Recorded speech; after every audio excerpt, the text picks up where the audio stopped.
उनको नोट करो ताकि आपको लोगों को पता चले कि इस बात का यो जवाब बना, इस बात का यो जवाब बना है। और ये सारी वीडियो सुनने का फायदा क्या होगा मालूम है आपको क्या होगा? क्योंकि आप किताब पढ़ने के आदी नहीं हो। और किताब पढ़ना कितना जरूरी है, मैं इसका आपको एक छोटा सा एग्जांपल दूंगा, फिर मैं इस मोटरसाइकिल पे फिर आऊंगा। याद दुआ दियो, मैंने मोटरसाइकिल पाना था। ठीक है, एक ये वीडियो सुनने का क्या फायदा है भाई? किस आदमी ने मेरी लगभग लगभग वीडियो सुनी है सारी, बताओ। निडर इंडिया पे 2500 वीडियो है, कदे राजी हो रहे हुए ठावा हाथ। 2500 वीडियो सुनने का टाइम नहीं है किसी पे। 2500 वीडियो है निडर इंडिया पे, लगभग लगभग सुनी है। अब मुझे ये बताओ, सुनने का लाभ होया कि टाइम खराब होया? लाभ होया। अब ये पूछ रहे लाभ क्या होया? सारी बात याद है मैंने कौन सी वीडियो में क्या रखा? ऐसे थोड़ी याद रहेगी, इन्होंने कहा ऐसे थोड़ी याद रहेगी, किसी के नहीं याद रह सकती। तो एक चेला बोला अपने गुरुजी तक जाके, गुरुजी है मैं आगे बताने लग रहा। ने बोला गुरुजी आप कहते हो कि पढ़ते रहो, किताबें पढ़ते रहो। मैं अपने बेटे को बोलता हूं, मैं कहा जो किताब अच्छी लगे पढ़ता रहो। बोला पापा याद तो नहीं होती। ये बात उसने भी बोली थी, तो मैं चिल्ले की मदद से बता रहा था, असल में या बेटे की मदद से बताते। हम गांव में जा रहे थे तो किताब के ऊपर बात चल रही थी, और मैंने उसको ये बोला, वो मेरे को पूछने लगा पापा मुझे मैं किसी किताब के विषय में पूछ रहा था उससे। मैं उस किताब में क्या टॉपिक है, क्या लॉजिक है? बोला ऐसे ऐसे करके है। मगर फिर कौन कौन कैरेक्टर है? बोला ये कैरेक्टर है। स्टोरी कैसे चलती है? बोला स्टोरी का ये फ्लो है। तो मैंने कहा इसके अलावा और क्या क्या पता है? बोला ज्यादा याद नहीं है। मैं कहा ठीक है। फिर मैंने किसी और किताब के बारे में जिक्र कर दिया, वो भी उसको ज्यादा याद नहीं है। तो फिर उसने मुझसे पूछा, बोला पापा आप मुझे जैसे कह रहे थे भाई पढ़ता रहो, मुझे मजा आने लग गया अब तो पढ़ने में, अब तो कोई दिक्कत नहीं है, लेकिन मुझे किताब याद तो कोई भी नहीं है। मतलब अंदर जैसे याद हो अगर है भाई, वो तो कोई भी नहीं है, फिर फायदा क्या पढ़ने का? अच्छा जी, वहीं पे एक लोहे की पुरानी जाली जैसे छलनी सी टाइप की अगर है ना, ऐसे जाली सी पड़ी थी एक, और हम खेत में थे चबच्चे पे। मैं बोला मगा न्यू काम कर, वो जो चबच्चा चबच्चा मतलब वो दीजिए ना, अगर इसमें पानी गिरा है ट्यूबवेल का, पानी इकट्ठा पड़ा था, मैं न्यू काम कर यो लेकर जा, अरे इसमें पानी ला भर कर। आओ बोला इसमें पानी कैसे आएगा? मगर कर कोशिश कर, कोशिश कर। नो बोला नहीं आएगा। मगर तू देख, एक बार में नहीं आओगा, 10 बार में, 100 बार में, 250 बार में, बताइयो आज का पानी। मैं बोला लेगा। अब वहां पर एक बच्चा अपने बाप को ये सोच रहा है कि यो बाप बड़ा पागल है गे, मतलब छलनी में पानी लाने की क्या लग रहा, बड़ा सा छलना करो उसमें मैं दे, बस वो खाम खाई गाय। यार इसमें पानी लाने का जाली सी थी एक, बस वो बोले इसमें पानी कैसे लेके आऊंगा? कोई प्लेट हो उसमें भी ले सकूं मैं, कोई कटोरी हो, कटोरा हो, कोई और बर्तन हो प्लास्टिक का, इसमें कैसे लाऊंगा? मैं लेगा, बस वो लोहे का था, मैं लेगा, मैंने नहीं पता। अब वो उसमें डुबो हुआ है, हेलो फिर निकल जाओ, फिर डुबो हुआ है। मैंने बोला इसमें मैं तेरे एक बात बताऊं, तेरे को मैं कुछ ना कुछ बताऊंगा तब जब तू कभी तेरे हाथ नहीं टूट जाएंगे, तो इसमें ट्राई मारता रहो, बस इसमें पानी का कुछ ना कुछ फायदा होगा, मैं उससे बोल रहा हूं। अब उस टाइम पर किसी व्यक्ति को जब कोई आदमी बता रहा हो ना, अनुभवी आदमी जब आपको कोई काम कहता है तो वो बिना मतलब नहीं कहता, और वो ये चाह रहा है कि आपको भी अनुभव हो जाए किसी तरह से। अब वो कह रहा है कि अनुभवी आदमी क्या कह रहा है कि वो क्या सिखाना चाहता है, गुरु क्या सिखाना चाहता है, ये कभी शिष्य को पता नहीं होता। शिष्य अपने तरीके से दिमाग लगाता है कि खाम खाई टाइम खराब करा, अगर सही गुरु होगा तो। अब मेरा बात समझ में आ रही थी, मैं अपना, अब मैंने तो किताब समझानी थी, उस तक किताब क्यों पढ़नी जरूरी है, वो अपना ल्यान लग रहा है, वो मतलब फिर ट्राई मारा है, और फिर मेरी तरफ देखा, मगर करके ट्राई, अब फिर और ट्राई कर, थोड़ा सा ट्राई ट्राई अगेन, और ट्राई ट्राई अगेन क्या, जाली में पानी कैसे भरे वो बेचारा, फिर मगर कोई तरीका ढूंढ, और मगर दूसरी चीज शरीर के अंग इस्तेमाल कर सके, बाहर से कोई चीज इसमें रखनी नहीं। अब वो उसमें उंगली फंसा के फिर ट्राई करे, हाथ रख के ट्राई करे, कैसे भी करके वो ट्राई करे, वहां तक ले आवा, मैं थोड़ा दूर जाकर खड़ा हो जाऊँ, अगली बार फिर खत्म हो जाए, मैं जितना पानी बचा उसने फिर पी के माती बोर लिया, फिर उसमें नु करने लगा। उस प्रयास में वो जाड़ियों में उंगलियां फंसाने लगा, फिर वो पानी लाने लगा, बार बार पानी मारा उसने, उसमें वो दूसरे पत्ते भी पड़े थे उस पानी में, वो पत्ते भी उसमें न चलने लगे, कदे पत्ता अड़ जाए, कदे कुछ अड़ जाए, कदे वो होया। थोड़ी देर के बाद मैं उसको बोला, हमारा यह प्रयास आधा घंटा चला, मैं आपको बताऊं, आधे घंटे तक जंग लगे किसी लोहे के बर्तन को पानी में ऐसे ऐसे करके उसने जब मारा, मैं बोला मैं देख क्यों चमक गया है। मैं ऐसा ही था जब तने ठाया, बोला ना, मैं देख सारा जंग उतर गया, चमकने लगा, अब ये शाइनिंग है, अब इसमें से सिर्फ थोड़ा रगड़ेगा ना, कति साफ हो जाएगा, ये जमा कंचप्पा हो जाएगा। बोला फिर, मैं किताब का यो एक काम है, किताब जब पढ़ते हो तो वो छलनी की तरह आपकी आत्मा को, आपके थॉट्स को, आपके विचारों को, आपके विजन को इसी तरीके से साफ करती है। जो दिमाग में जाड़े लगे हुए हैं, वो जाड़े साफ करने के लिए आपको लोगों के विचार सुनने हैं, किसी भी विचार को सत्य नहीं मानना, बस यो ध्यान रख रही हो। समझ गए बात आप? तरह तरह के लेफ्टिस्ट को भी सुनो, राइटिस्ट को भी सुनो, नफरती एजेंडा फैलाने वालों को भी सुनो, और प्रेम फैलाने वालों को भी सुनो, परमात्मा पर बात करने वालों को भी सुनो, परमात्मा को रिजेक्ट करने वालों को भी सुनो, इस तरफ वालों को भी सुनो, उस तरफ वालों को भी सुनो, इस पॉलिटिकल पार्टी को भी सुनो, उसको भी सुनो, उसको भी सुनो, जिसको आप पसंद नहीं करते उसको भी सुनो। और जब आप सबको सुनोगे तब आपके अंदर वो छलनी लग पाएगी जो आपके अंदर के विचारों को, जाड़ों को साफ करेगी।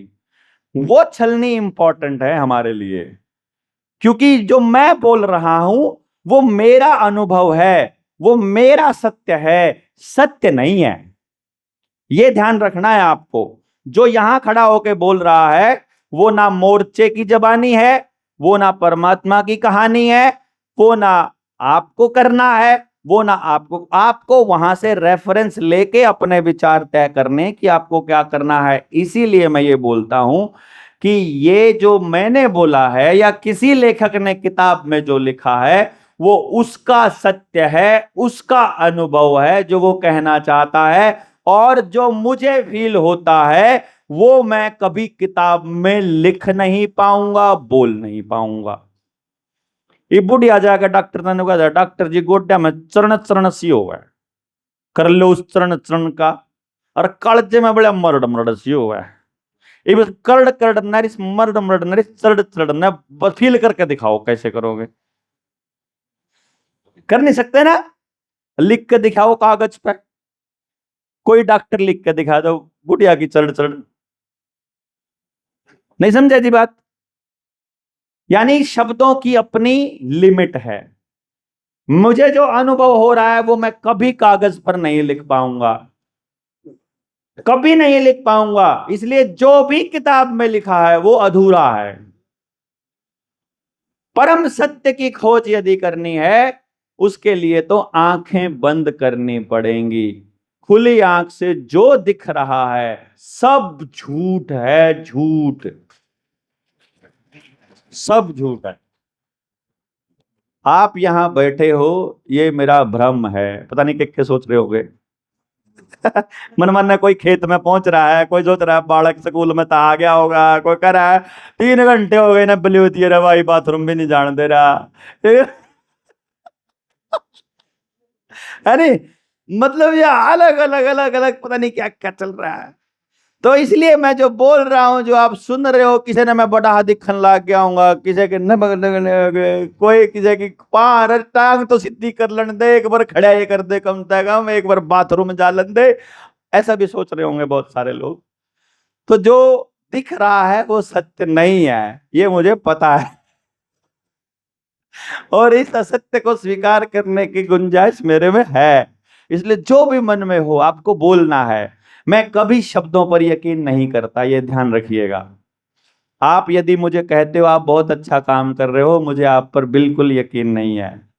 यदि आप मुझे कहते हो कि आप हमारे लिए सम्माननीय हो तो मुझे आप पर बिल्कुल यकीन नहीं है। कोई आप कहते हो कि मैं आपके साथ हूं बुला रहा जी तन मन धन से, मुझे आप पर बिल्कुल यकीन नहीं है। आप कहते हो कि आप देश के लिए फलाने ढिमकाने हो, मुझे बिल्कुल यकीन नहीं है, क्योंकि रोज रात में 8 बजे मेरे पे ऐसे फोन भी आवे साढ़े का इसे लागेंगे तो कहता ना बताऊं तो फलाने के खिलाफ बोला, क्योंकि मैंने उस पर भी यकीन नहीं है क्योंकि फिर मैं बैलेंस हो जाता हूँ। थोड़े न्यू कहने वाले मिल जाए, थोड़े न्यू कहने वाले, थोड़े कहता आप बढ़िया आदमी है, थोड़े कहता साले तो कमीन है।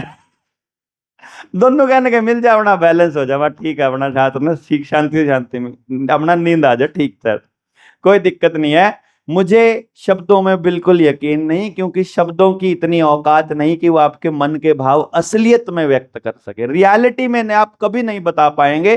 कई लोग मैंने देखे हैं, मतलब मैंने खुद महसूस किया है कि अंदर पता नहीं क्या चल रहा होता है, कई बार शब्द नहीं निकलते, सिर्फ आंसू निकल आते हैं। हमारे भी कई बार आंसू ही निकल आते हैं और कुछ नहीं कह पाते, क्योंकि कुछ कहने को होता नहीं। कई बार इतना ज्यादा प्रेम मिलता है और कई बार इतनी गाली मिलती है कि आंसू ही निकल आते हैं, वो भी होता है। दोनों ही होते हैं, दोनों साइड से, प्रेम में भी निकल आते हैं और उधर से भी। वो भाव हम समझ नहीं पाते। कई बार अगला आदमी दुखी होकर हमको गालियां दे रहा होता है, हमारे आंसू इसलिए निकल रहे होते हैं कि मैं क्या करूं, मजबूर हूं, मैं आपके लिए कुछ नहीं कर पा रहा, मैं कर नहीं पा, ऐसा नहीं कि मैं करना नहीं चाहता, मैं कर नहीं पा रहा, ये मेरा दुर्भाग्य है बेसिकली। तो इसलिए भी कई बार आंसू निकल आते हैं। तो मुझे यकीन केवल आपके कर्म पर है, जो दिख रहा है मुझे उस पर यकीन है, जो आप कह रहे हो मुझे उस पर कोई यकीन नहीं है। क्योंकि आज आप मेरे साथ खड़े हो, कल आप मेरे खिलाफ हो सकते हो, मुझे दोनों से कोई दिक्कत नहीं है। लेकिन हमें यह मालूम है कि जो साथी अपने साथ एक बार जुड़ जाएगा, वो व्यक्ति समाज का कभी नुकसान नहीं करेगा। मैं यही भरोसे पे हम लोग जुड़ने के लिए हैं भाई। और किसी का ना करियो, मेरा कर लियो, कोई बात नहीं, अपना कुछ नहीं बिगड़ता, क्योंकि मैं अपना तो मान साहब साथ बैठे हैं, बड़ा तो अनुमान बैठा है। मैं मानना मैं ब्याह रखा हूं, जाता कहूं मानना का तो बटे हूं मैं, अनुमान तो रिश्तेदार कहा करूं, मगर और रिश्तेदार क्या हाल है तुम्हारा तो कुछ होएगा तो पुण्य जड़ाए लेगा वो, अपना इतना यकीन है, कोई दिक्कत को नहीं। लेकिन बड़ी कहानी ये है,